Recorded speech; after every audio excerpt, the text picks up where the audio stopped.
joined in with the European to destroy the African.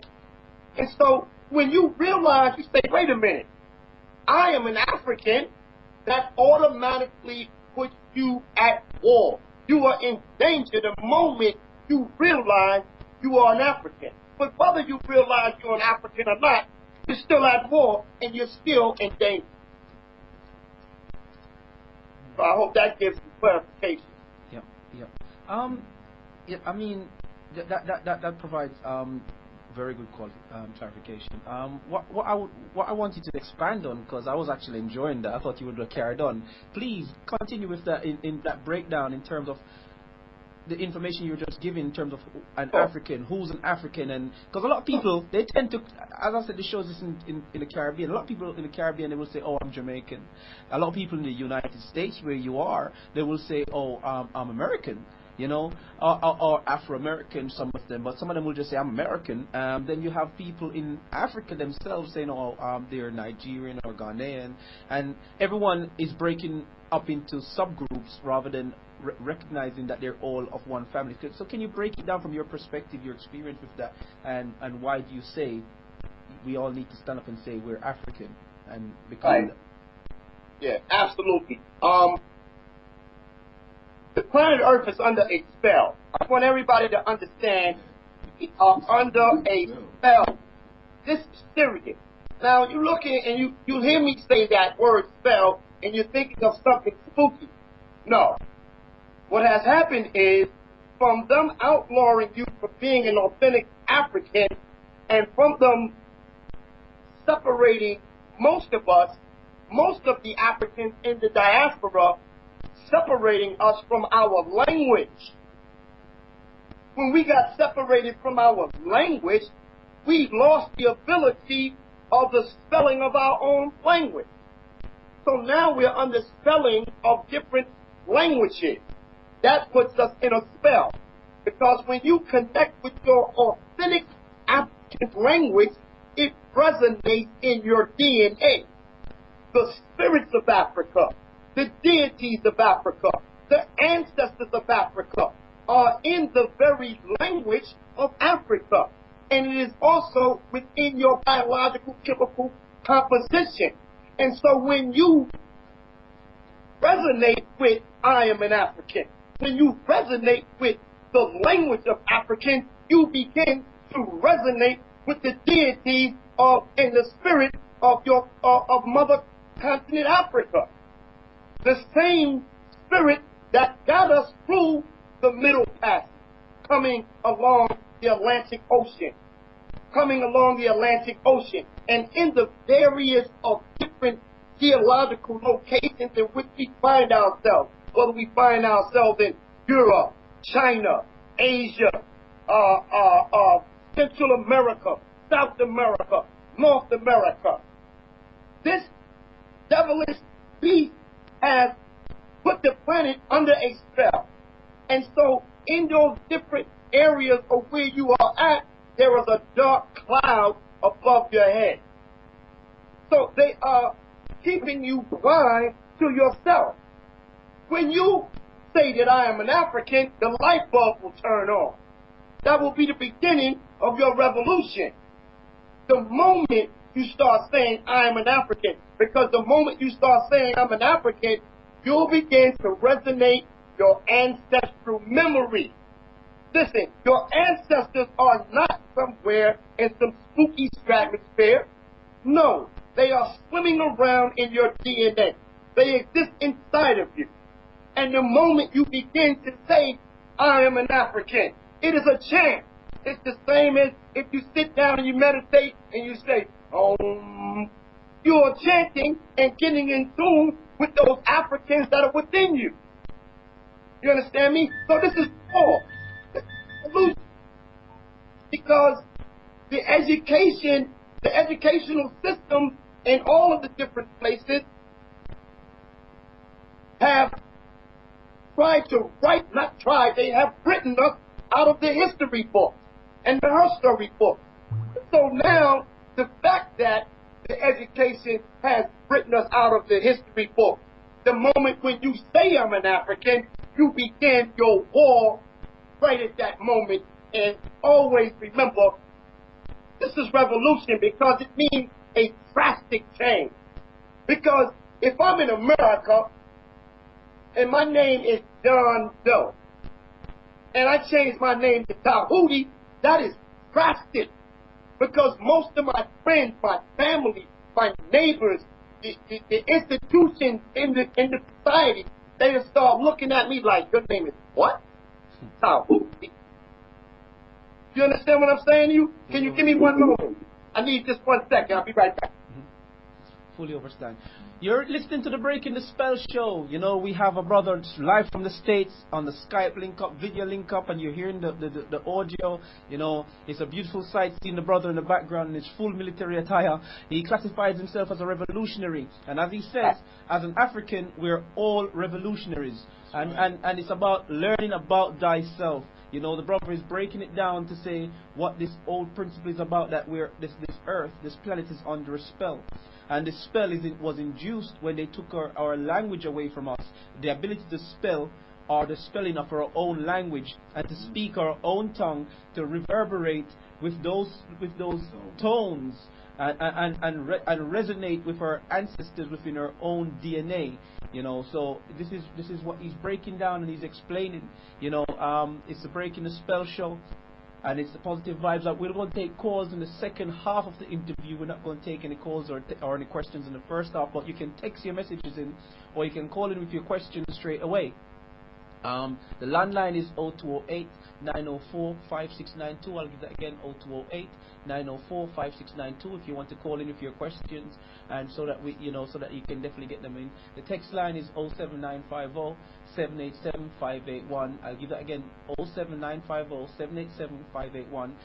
So you can call in and go live as well on the text line, the 07950 787 581 number. You can call in and go live via that number and ask the brother questions directly. But as I said, that we want to reserve that to the second half of the interview. We're just getting to know the brother and what he's about, and he's giving some solid insight on himself and the information that he's here to impart with. Okay. Right. Right. That was a very beautiful breakdown. I couldn't have said it better myself. Just before I delve a little bit deeper into things, I just want to ask, you mentioned African is at war. What is this war about? You know, because a lot of people say, "What, we are at war? What's that about?" You know, so can you explain that? Yeah. We are at war with Europeans.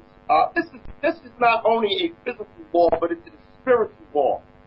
The European has a God complex. He wants to be God. He wants to lord over the land. Right. But he has no knowledge of how to be God. But he wants to be God. He wants to be you. He wants to be your mama, and he wants to be your father. But he has no knowledge of how these things go. Because he, in his sick way of thinking, God controls everything. And that is not what God does. God is in tune with all things, in harmony with everything that is around him and within him, or within her and outside of her. You see, our ancestors were in tune with the cosmic, they were in tune with their cosmic connection to the universe. This is what our spiritual system was about. The oldest spiritual system on the planet is called Buddha. They are now calling it Voodoo. But Voodoo or Hoodoo and originally Buddha is not what people are thinking it is. Hollywood has turned it into some wicked, evil system of terror, death, and mayhem. But that's not what it's about. It's about your cosmic connection to nature, or to the nectar. The nectars are all the nectars are the different forces in nature. And those forces in nature have also sub-nature. They have subtlety. There are multiplicity of powers all within the nectar, which is infinite. And when you begin to get in contact with these particular nectars, you begin to become one with those subtleties, and you actualize and resonate that within yourself. So this particular wall from the European is that he wants to be you, but he don't know how to be you.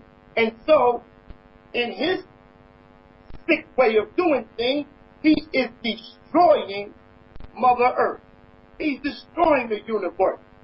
The oceans are oppressed. The animals are oppressed. The skies are oppressed. The vegetation is oppressed.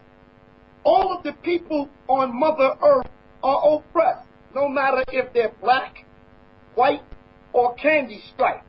He has even oppressed his own. He has enslaved his own mother, his own father, his own daughter, his own son. He will stop at nothing to live out his agenda. His agenda is he wants to be God. And he knows you are God. When he came from the caves of Europe, and when they came into the land of these spiritual people, he fell on his face in awe, because he knew he was in the land of the gods. You see? But he's so ghastly looking. When other Africans first came in contact with this beast, some of the women and men fainted because he smelled so bad. He looked ghastly among the people of the planet. And he also realized when he came amongst the people of God that he looked ghastly. So it caused him to have psychological problems. He began to experience self-hatred for his own self. And because of his self-hatred, he developed a psychosis that is now termed racism. Racism, by definition, is a psychological problem. It is a dis-ease of the mind. And because this is his natural, this is his reaction and his survival mechanism in order to try to survive on planet Earth, he has to be racist. He has to hate you. Because if he tried to love you, he would disappear off the planet. Right. Yeah. So in short, for him, it's survival. For holding others down is survival for him, but death for those who are being held down. Absolutely. Right. Now, I'm glad you touched on something. But before we go into that, there was a studio question, and I don't want to forget it because it's kind of running on the point what you said. You mentioned they came from the caves in Europe. And the question in the studio was where from. So I just wanted to ask that quick question before I jump into the depth of what I wanted to go into. You can start researching Russia, the USSR area. In that area, you have the Caucasus Mountains, and you can take it all the way to Siberia, the coldest areas on the planet. This is where he was lodged at after he was chased out of the mainlands of Africa. He went over there because originally he could not survive the hot burning sun in his early stages. So he went over into Europe and he stayed in those caves for a period of years. Some say 20,000, some say 2,000. The chronology is not important at this time. Right. What's important is the fact that we do know that they were there because we can search the remnants of evidence that these people were living in the caves, the hills, and the trees. Right. I mean, I think that's a generally accepted point because it's something that's taught in general history if you study hard enough within their history books. So it's not something that they themselves are denying. So that point is well taken. What I wanted to jump into, you touched on something that has been somewhat of a running debate here on the station, a question that we've been posed recently in a debate that we had. And it was a debate in relation to the religious aspect of things. The religion that was being looked at the time was Christianity. And in terms of, and the question was asked, is